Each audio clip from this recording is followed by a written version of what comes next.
Bienvenue dans cette nouvelle vidéo. On va parler aujourd'hui de la pleine lune et de l'éclipse lunaire donc qui aura lieu le 8 novembre 2022 dans le nakshatra, c'est-à-dire la petite constellation qui s'appelle Bharani. On a déjà parlé un petit peu de cette constellation dans cette chaîne, sur cette chaîne. On va un petit peu creuser avec évidemment cette notion d'éclipse qui est fondamentale. Une éclipse lunaire a lieu à chaque fois durant les pleines lunes, c'est-à-dire lorsque la lune est en face du soleil, elle est magnifiée. Ici, évidemment, on va en parler. Une éclipse, c'est quoi une éclipse lunaire? C'est lorsque la Terre est entre le soleil et la lune. Donc il y a comme ça un alignement entre la Terre qui va représenter la matière, le corps, la lune qui va représenter l'esprit, le mental, et le soleil qui va représenter l'âme. Donc, une fois qu'on a ça, qu'est-ce qu'on fait avec cette éclipse lunaire? Déjà, l'éclipse qui a eu lieu il y a 15 jours, qui a eu lieu donc en Sphati, qui était une nouvelle lune, une éclipse solaire, eh bien, c'était la fin d'un cycle pour le début d'un autre. Une pleine lune, c'est quoi? C'est tout simplement lorsqu'il est question de prise de conscience, puisque la lune qui va représenter nos émotions, qui va représenter Manas, c'est-à-dire notre mental, Manas c'est un mot sanskrit, qui va représenter donc notre mental, nos pensées, eh bien c'est une mise en lumière. Une mise en lumière donc de notre conscience, ici notre conscience subjective, et de comment on perçoit les choses. Une pleine lune et une éclipse lunaire plus spécifiquement va nous renseigner sur nos actions. C'est-à-dire, j'ai agi entre la nouvelle lune et la pleine lune. Maintenant, les résultats attendus sont-ils venus ou non? Dans la plupart des cas, les résultats souhaités ne sont pas là. C'est-à-dire que nous agissons tous et nous attendons tous naturellement les fruits de nos actions. Et souvent, ce que nous récoltons de nos actions, c'est en décalage avec nos attentes, avec nos besoins, nos désirs profonds. Eh bien, cette pleine lune, si vous êtes marqué par cette éclipse, on va voir un petit peu qui est touché par cette éclipse, eh bien, ça va mettre en lumière des choses qui vont nous renseigner sur la manière de changer nos habitudes. Bharani ici va nous aider à aller de l'avant, à nous débarrasser des vieilles habitudes. C'est une mise en lumière sur là où on en est, c'est une sorte de bilan. Et les gens qui vont être impactés par cette éclipse vont avoir comme des petites illuminations, des petites prises de conscience sur ce qui a fonctionné et sur ce qui fonctionne moins bien. Et du coup, sur ce qui a à changer par voie de conséquence. Donc ça, c'est très important. Dans l'éclipse avant, on était en Sphati. Sphati, c'était vraiment un questionnement relié à notre espace, à notre liberté, au flux d'informations. Voilà. En fonction évidemment de la maison occupée par votre thème natal. En Bharani, ça va être plutôt une mise en lumière sur ce qui n'a pas marché, pour laisser tomber ce qui n'a pas marché afin d'évoluer, afin d'avancer dans nos objectifs, dans le fruit, on va dire, pour récupérer les fruits de nos actions. Pour mieux reconstruire, il y a vraiment cette idée de reconstruction avec Bharani, puisque c'est le dieu de la mort. Donc forcément, qui dit mort en Inde, dit forcément renaissance, reconstruction. Donc là, c'est des choses quand même très importantes qui ont lieu durant cette éclipse. Qui va être impacté par cette éclipse? Premièrement, cette éclipse tombe à 21 degrés du bélier en sidéral. On enlève 5, 16 degrés bélier, on rajoute 5, 26 degrés, entre 16 degrés et 26 degrés du bélier. Si vous avez donc des planètes ou une cuspide entre 16 et 26 degrés bélier, vous êtes touché par cette éclipse. Ce n'est pas tout. Également, si vous êtes entre 16 et 26 degrés Capricorne, Cancer et Balance. C'est-à-dire qu'on va prendre en considération les conjonctions, donc en bélier, les carrés en Cancer et en Capricorne, et les oppositions en Balance. Voilà. Donc ça, c'est des choses globales, basiques, sur les éclipses lunaires, sur l'éclipse qui va avoir lieu. Bon. Si vous avez Donc des planètes situées là où je l'ai dit, donc Cancer, Capricorne, Bélier, Balance, entre 16 et 26 degrés, eh bien, il y a effectivement, logiquement, un effet sur cette planète. Il faut voir ce que cette planète régit en termes de maison. Donc ça, c'est propre à chacun, je ne peux pas le faire pour vous. Enfin, si je peux le faire, mais pas dans cette vidéo. Et évidemment, l'endroit occupé par la planète. Si la planète, par exemple, je prends mon thème, j'ai Jupiter en Balance, à 22 degrés. Donc, forcément, c'est touché par cette éclipse. Jupiter est maître de 9 et maître de 6, dans ma maison 4. Ok. Donc, ici, je vais pouvoir prendre conscience des petites habitudes, maison 6, reliées à la spiritualité, reliées à mon étude, ou à ma manière d'enseigner, maison 9, au sein de cette maison 4. Donc ça peut être quoi? Ça peut être ici, au niveau, encore une fois, de mes habitudes, maison 4. Ça peut être au niveau de mes connaissances, au niveau, tout simplement, chez moi, une prise de conscience chez moi. Ça va en fait nous indiquer des détails sur ce qui va arriver. Et puis, évidemment, ça peut être, en maison 4, relié au bien-être, au bonheur, aux émotions. C'est-à-dire, je change des habitudes dans mon quotidien qui me permettent d'enseigner d'une autre manière ou d'étudier d'une autre manière, et ceci vient équilibrer ou améliorer ici mon bonheur, maison 4. Des choses toutes simples. Eh bien, c'est comme ça que vous devez arriver à interpréter, si vous avez des planètes ici, donc entre 16 et 26 degrés, du Cancer, Bélier, Capricorne, Balance, en fonction de ce que la planète régit, en fonction de la maison occupée. Le plus important, ça va être quand même ce que régit la planète. Ça, c'est vraiment capital. Ok. Alors évidemment, j'aurais pu continuer. La maison 6, ça peut aussi nous parler de santé, la maison 9 du père, etc. Ça peut nous parler d'énormément de choses. Ok.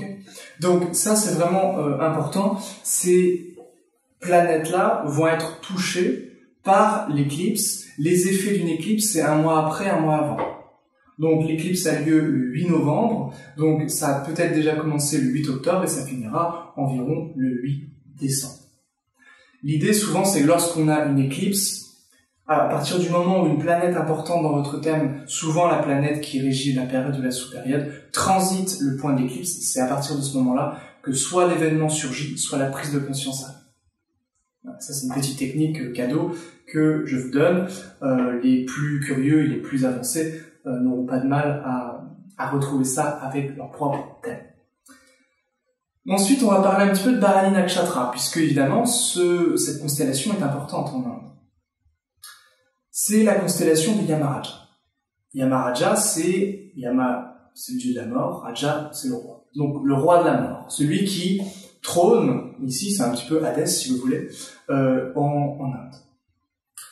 Donc, tout ce qui va être relié à cette notion de mort et renaissance, à cette idée de construction, de destruction, tout ce qui est dans votre pratique de lâcher prise, faire la posture Shavasana, posture du cadavre, par exemple, en yoga. Eh bien, lorsque vous faites ces postures et que vous êtes marqué par ce point entre 16 et 26 degrés, Bélier par exemple, c'est à partir de ce moment-là que vous pouvez vraiment faciliter les prises de conscience. Ça veut dire que soit, en fait, il y a deux façons de vivre. Voilà, très, très clairement. Il y a deux façons de vivre l'astrologie. Premièrement, on se laisse aller. On attend que les choses adviennent. Bon. Et on est, le plus souvent, dans une posture de soumission. On subit ce qui se passe. Deuxièmement, on a une connaissance de la symbolique astrale et on va venir jongler avec ces symboles. D'où les petits conseils, j'aime pas trop ce mot-là, mais les petites recommandations en termes de pratique, reliées par exemple ici à Shavasana, une posture de yoga, qui va favoriser évidemment les prises de conscience, puisque c'est vraiment l'idée de lâcher prise, de mourir à soi. Et ça me rappelle beaucoup ce qu'a fait par exemple Ramana Maharshi, qui était à 16 ans en posture de Shavasana pendant des heures et des heures, et puis il a eu un éveil. Voilà. Donc on est vraiment dans cette idée-là de transcender la mort avec cette éclipse. Prise de conscience sur ce qui doit être enlevé et ce qui doit être laissé. Ça va être une phase de bilan. Voilà. Évidemment, c'est propre à chacun en fonction de ce que vous vivez. Alors, je vous ai préparé une petite fiche où vous allez pouvoir retrouver des mots-clés reliés à Bharani Nakshatra.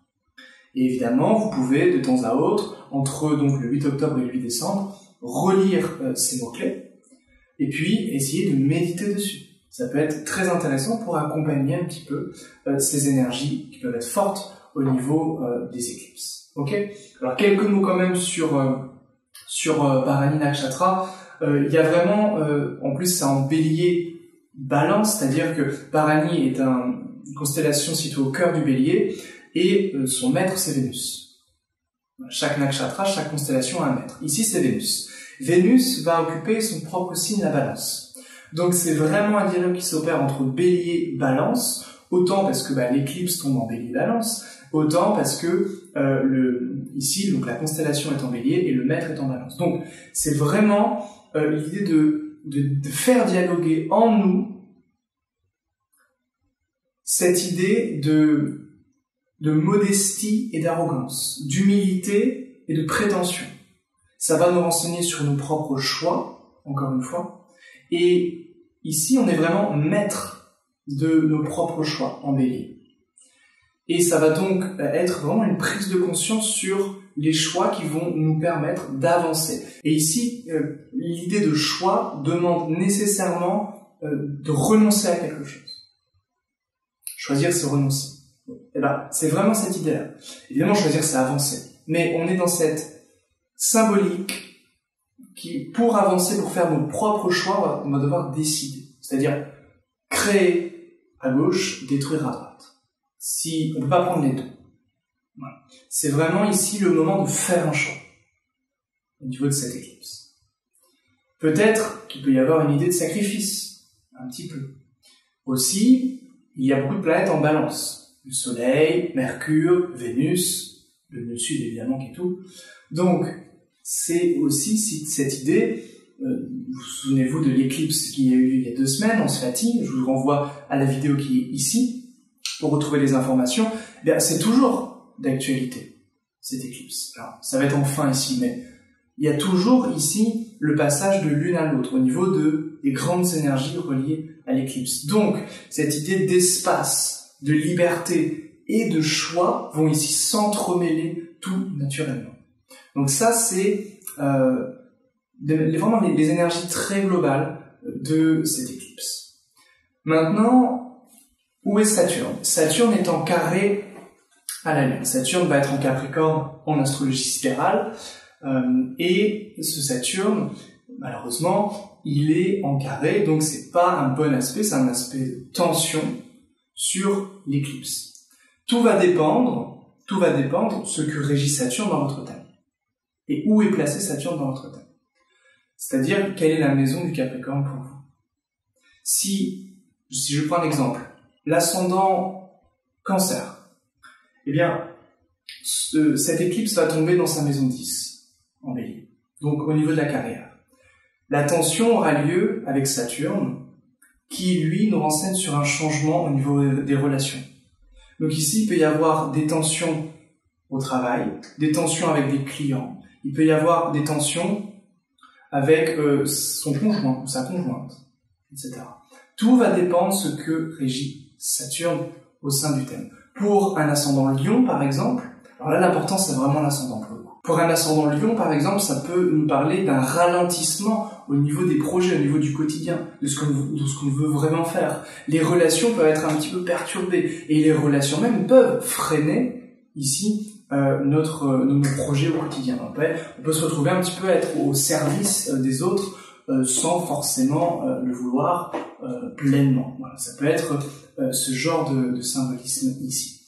En ascendant Vierge, ici, donc le Saturne va être dans votre maison 5, eh bien, ça peut être un ralentissement ou une tension qui ralentit justement votre changement global de l'existence, votre bien-être global de l'existence, ici votre mental, et ça peut avoir un rapport avec les enfants, ici. Ça peut avoir un rapport avec des projets communs qui finalement sont retardés, qui n'aboutissent pas.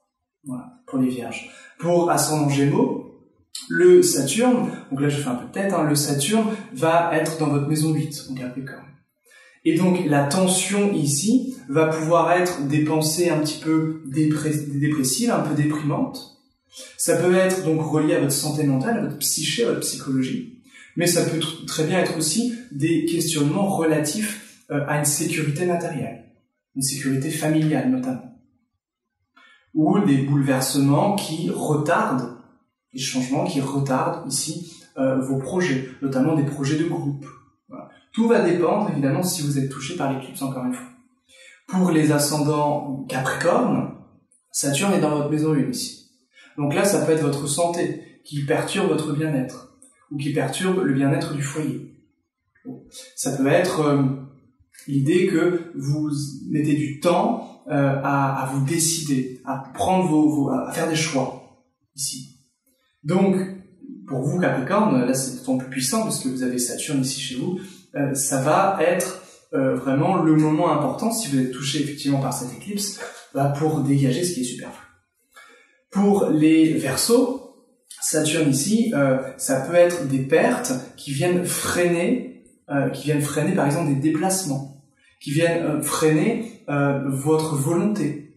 Vous pouvez avoir une perte de motivation parce que il y a eu des pertes par exemple, ou un éloignement de quelqu'un, voilà, qui peuvent ici retarder un petit peu les choses, ou une maladie, qui peuvent un petit peu retarder les choses. Donc vous voyez, c'est vraiment en fonction de chaque ascendant, en fonction du thème propre à chacun. Et évidemment, ça va surtout être parlant si vous êtes marqué donc entre 16 béliers et 26 béliers, Cancer, Capricorne ou Balance. Et évidemment, si vous avez une planète là et qu'en plus vous êtes dans cette grande période ou dans cette sous-période, bon là c'est jackpot, évidemment, c'est sûr que ça va être activé. Ici, il n'y a pas de doute. Donc il faut, vous avez bien compris, plusieurs choses pour que l'astrologie fonctionne, pour que soit des événements se manifestent, soit une prise de conscience vraiment au niveau ici intérieur, se révèle. Il faut que ça touche un point sensible dans votre thème. Il faut que dans votre thème natal, il y ait la promesse, ça veut dire qu'on le voit. Et troisièmement, il faut que la période en cours, et donc le transit ici, soit en accord. Si ça nous parle, par exemple, je sais pas, d'un transit de Mercure, mais que dans votre thème, Mercure n'est absolument pas activé, il ne se passera rien. Voilà. Ça, c'est vraiment la base de l'astrologie. Donc, si vous voulez aller plus loin, n'hésitez pas à vous abonner pour recevoir d'autres vidéos. N'hésitez pas à activer la petite cloche aussi pour recevoir les petites notifications. À vous former avec moi au niveau des cours, au niveau de plein de choses comme ça. Et puis, si vous voulez une consultation pour avoir plus de détails sur votre thème personnel, n'hésitez pas également. Il ne me reste plus qu'à vous souhaiter bonne recherche pour ceux qui étudient l'astrologie. N'hésitez pas à vous abonner également au journal, qui est la newsletter que j'envoie. Vous pouvez donc télécharger la petite fiche que je vais vous préparer sur Bharani Nakshatra, donc sur la constellation qui est touchée par cette éclipse et qui est régie par Yama, Raja, le dieu de la mort. Il ne faut pas que ça vous fasse peur, c'est simplement de manière très ancienne au niveau des Védas, le tout dernier nakshatra. En fait, le zodiaque commençait avec les Pléiades, en taureau en fait, et finissait avec le Bharani Nakshatra. Voilà ce que j'avais à vous dire. N'hésitez pas donc à partager cette vidéo et on se retrouve très vite. Bye bye.